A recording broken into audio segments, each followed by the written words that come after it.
We open with my favorite caveat. If I look exhausted, it's because I am exhausted.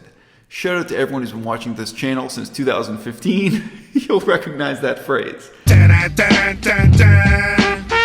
And for those of you who have been watching my channel for a long time, you might be surprised that this video opens with the declaration, ideology is not an entirely negative influence on people's lives.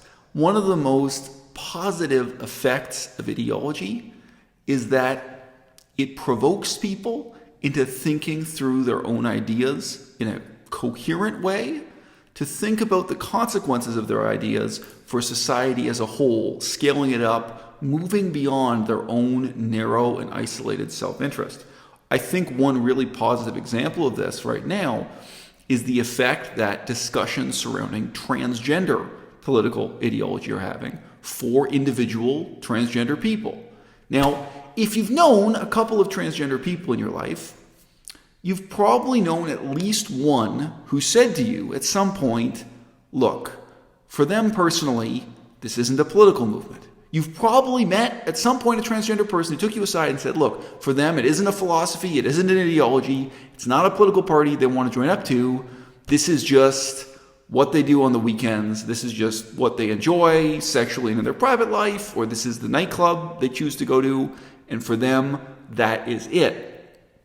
Well, there's something kind of isolated and narrowly self-serving about that, in contrast to engaging with a political ideology that challenges you to ask yourself the question, what kind of society are we building? When we move beyond tolerance, when we move beyond, removing short-term simplistic obstacles, like is it possible or impossible for a transgender person to be a school teacher, to be a university professor? Those are real questions in almost every society on Earth in the 21st century. When we move beyond those narrow, simple problem-solving challenges, where are we going with this? Thinking about that ideologically, I think it really is a kind of positive stimulus for people to reflect on who they are, on their desires, and on the implications of their desires for other people, for society as a whole, ethically, what it is you're trying to do. So ideology is not an entirely negative thing. It's not just something we should lament for the dangers it prevents in 21st century society. With that having been said, one of the problems with the ideologically charged nature of debate on the internet is that some things get discussed and debated as ideology when that is not truly what they are. The capitalist system is not an ideology. And I openly say, for example, that I am anti-communist, that I utterly despise quote-unquote anti-capitalism. I'm even pretty harsh on socialism. If you've watched this channel, socialism as a concept in its historical context. Communism is an ideology, and it's very easy for people to slip into the mentality of saying that therefore they oppose capitalism as a counterposing and alternate ideology. But when you really get down to it, what you're talking about with capitalism is a set of social norms and practices that emerged out of the collapse of feudalism and emerged independently in, for example, Japan and Holland, now the Netherlands, emerged independently in different political, social, and cultural conditions all over the world, and it was not guided by an ideology. It was not guided by a utopian vision. Okay? The single greatest transforming force in human history was the Industrial Revolution. Okay? The Industrial Revolution was never a utopian project. It was never an ideology. The scientific breakthroughs that took place in what's now called the Scottish Enlightenment, so really the discovery of electromagnetism, even the discovery of the modern toilet, and then deploying, for the first time, whole cities for the first time having sewage and running water deployed to them. Huge transformations in modern life that we now take for granted. Many of these things came about with no ideology whatsoever. Likewise, if you look at the historical development of the stock market was not created for any ideological purpose. It didn't result from some grand scheme of what society ought to be or what have you.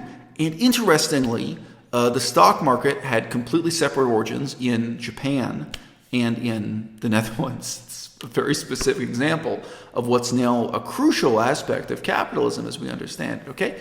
The development of the banking industry in Europe is unique because in Europe they had this religion you may have never heard of called Christianity, and that made banking illegal. So again, the conditions that shape the emergence of capitalism, the breakdown of feudalism, the breakdown of the hegemony of the Catholic Church and the Eastern Orthodox Church, the breakdown of the control of European Christianity that prevented banking as we know it, this wasn't an ideology, it wasn't a grand plan, it wasn't a utopian vision.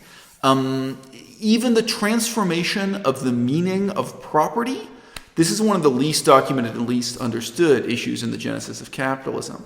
The fact that words in French like immobilier, it used to truly mean immobilier. There used to be unbelievable restrictions on property. The transformation of the system of monopolies into free enterprise. Of course, the end of slavery. Piece by piece, the components of capitalism came together.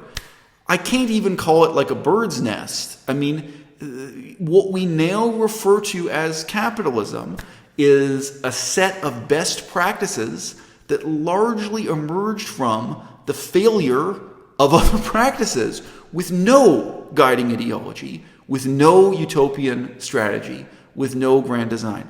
Now, likewise, today, what most of us live in is a mixed economy. And of course, we say mixed because we mean a mix of free market and centrally provided, taxpayer-funded government services, the private sector and the public sector, in other words.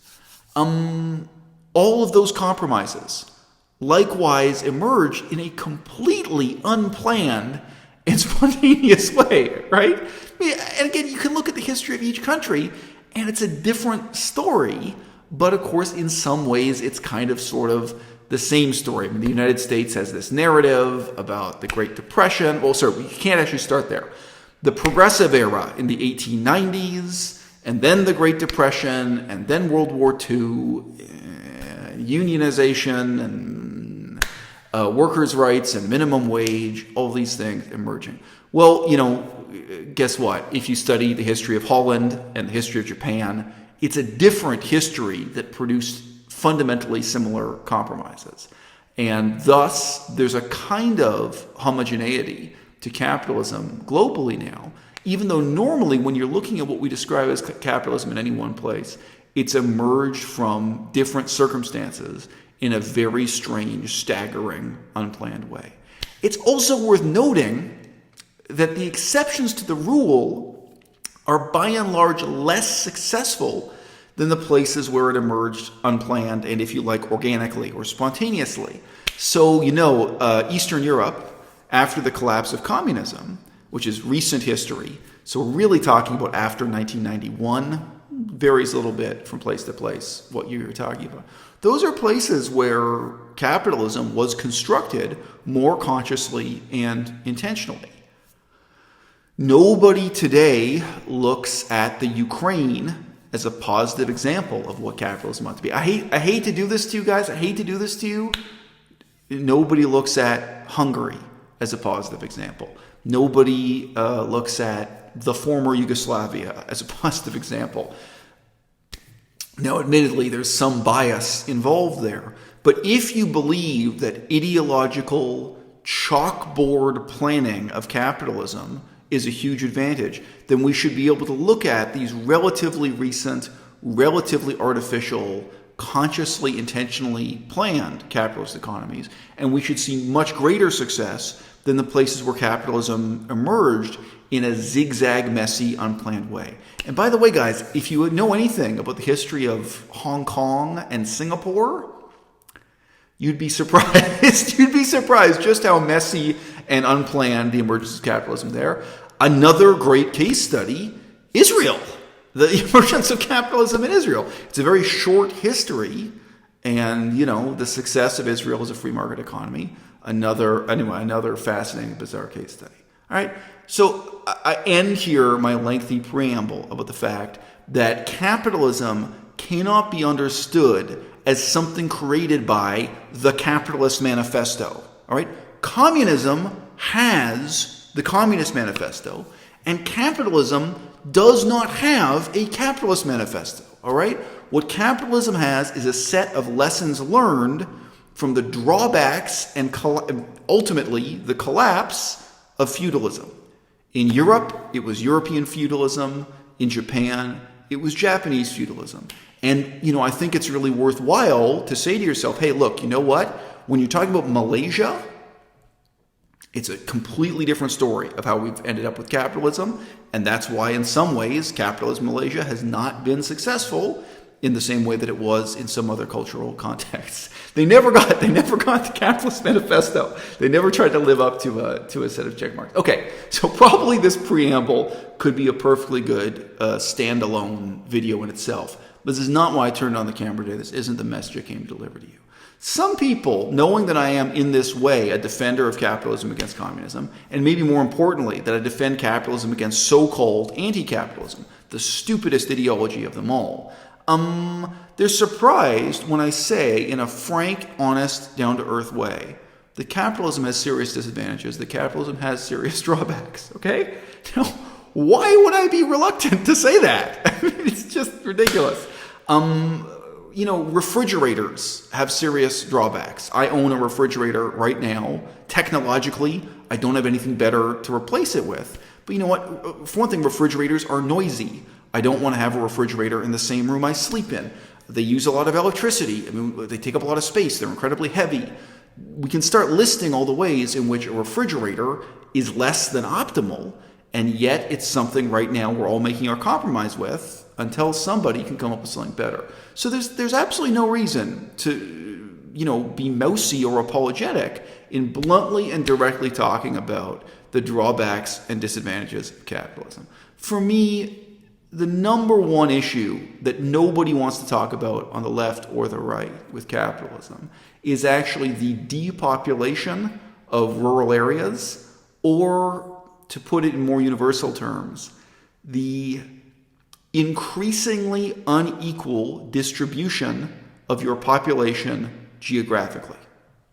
So under feudalism, you had a system that was very, very good at keeping the population fixed to a plot of land.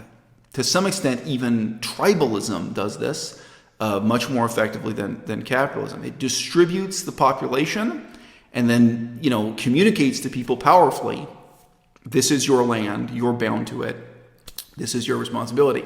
So, if you're talking about distributing human beings along a frontier, or even along a highway or along a river, you could pass many centuries in a feudal system with your population distributed this way. As soon as feudalism starts decaying and starts being replaced by capitalism piece by piece, and again, there's this different history in France, in Germany, in England, and Japan. Part of the dynamism of capitalism is that people abandon the countryside and start moving to the cities. They start moving to the places where the greatest opportunities, generally the greatest risk, as well as the greatest rewards. And they even do this when there is not yet any technology that offers them the type of rewards we now associate with urbanization. They even do this when moving to the city means that you're risking death by cholera or death by malaria, depending on which climate we're talking about, when really your quality of life and health get much, much worse. So the crowding of people into cities, now in the 21st century, you look at a map of Japan. I'll tell this in a more human and tangible way. I met at my university in Canada a team of people doing research on this in rural Japan. They were visiting my university in Canada.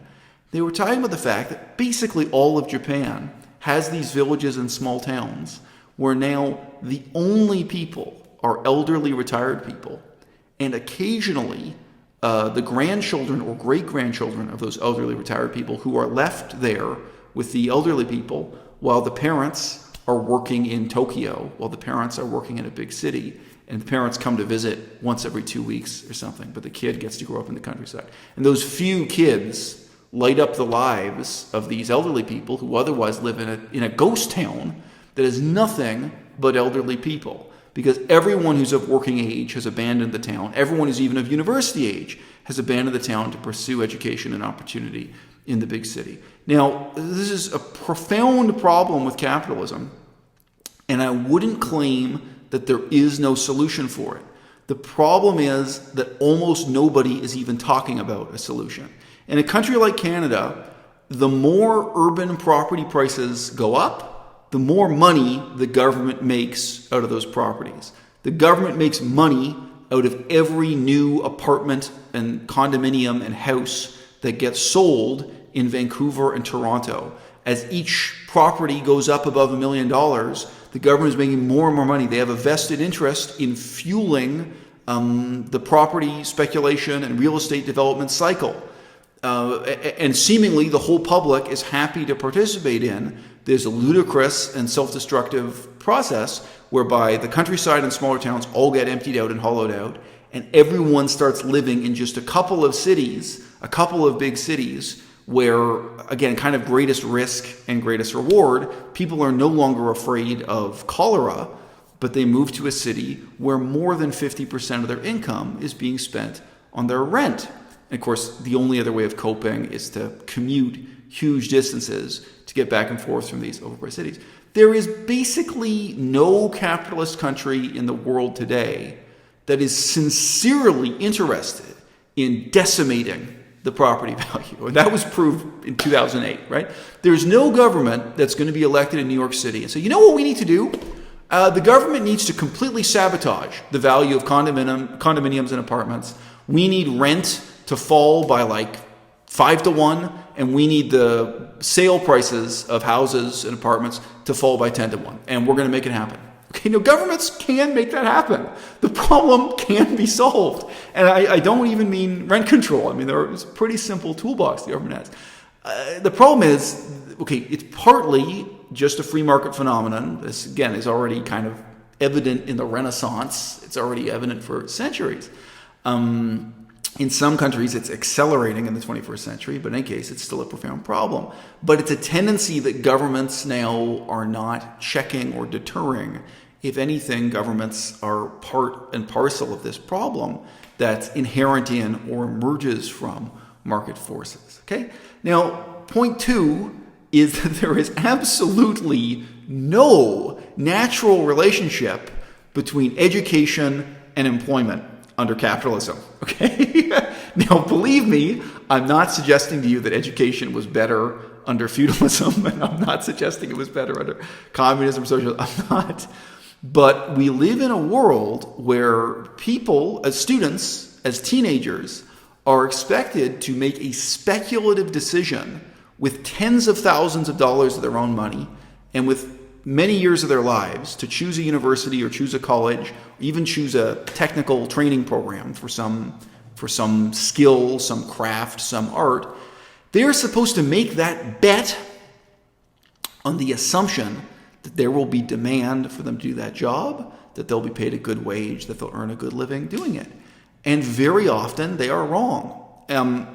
Conversely, the most popular areas of education, in Canada, being a school teacher, in Canada, being a history major, you have a situation where academia produces 100 times more people than could possibly be needed or wanted in that sector. One that I actually formally enrolled in and then decided not to do the course. You know, even in Canada, being a paramedic, it's massively over-enrolled. I wonder if that's because people watched reality TV in the 1990s. Like, people used to watch these TV shows that showed paramedics. But a lot of people want to be a paramedic. They like the idea of working in the back of an ambulance, even though it's very low paid. They like the idea of driving the ambulance or whatever.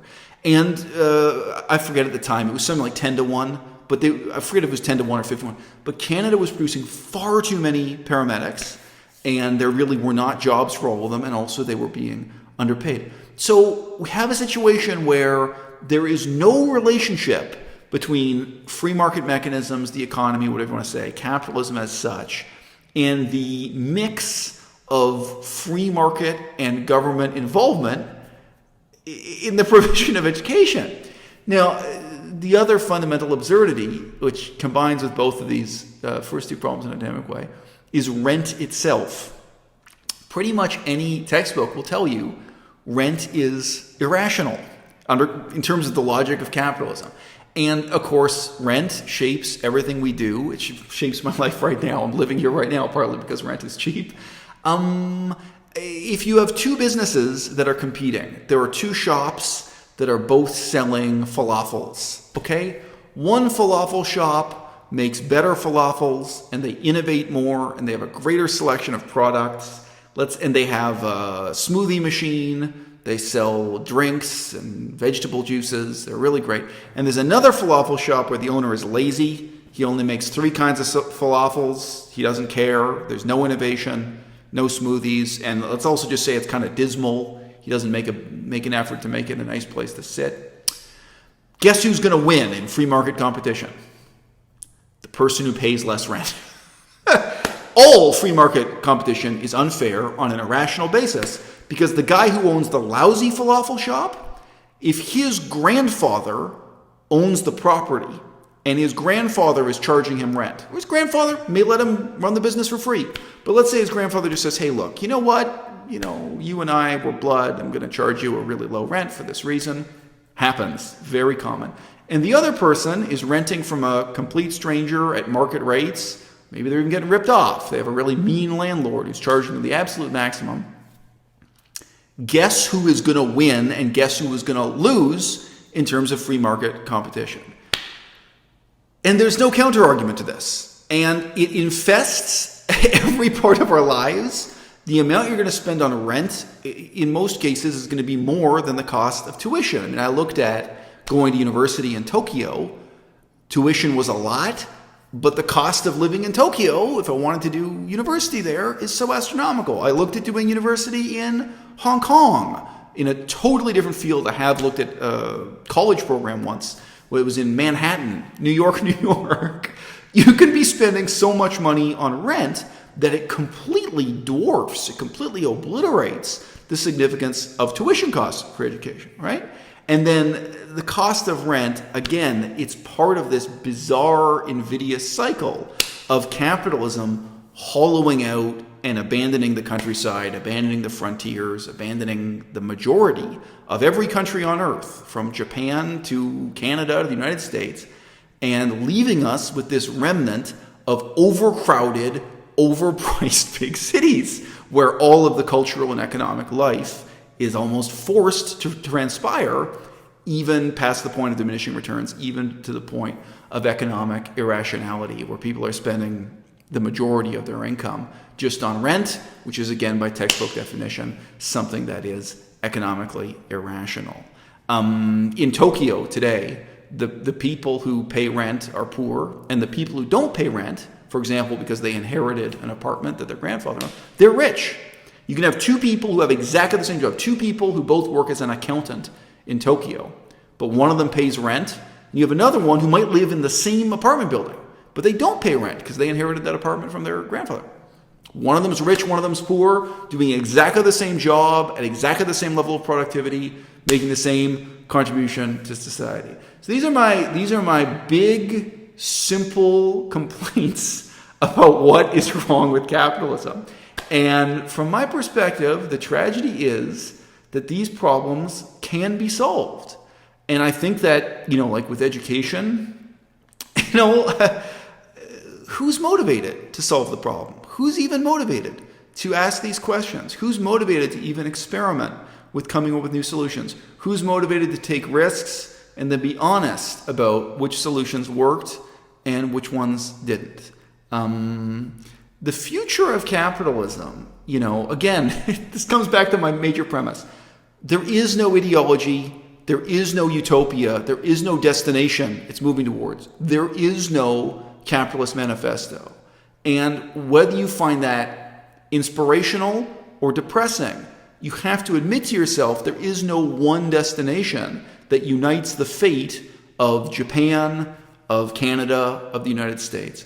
When I took a long train journey around France recently, so when I visit my daughter, I end up taking the train in a crazy zigzag pattern across France. I was shocked, genuinely shocked, to see that these same factors, the same hollowing out phenomenon, the abandonment of the countryside, was happening in France to the same extent, or maybe it was even worse in France than in Canada or Japan. And I like to read. I started reading articles about it. I was reading in English, not in French, but I found a lot of magazine articles, a lot of newspaper articles discussing this phenomenon and the struggle of governments, and in some cases charities, to try to prevent the abandonment of the French countryside. How can we do this? What are the methods to actually tackle the problem? The problems with capitalism don't come from any one source, from any one cause, and they're not tending toward any one destination. And it's for that reason that we need to be willing to experiment with many different solutions, and we need to be willing to learn from many different failures. Never forget, an experiment, by definition, is something undertaken with the outcome being unknown. Social experiments, political experiments, are ideas that we have to test without knowing what the outcome may be.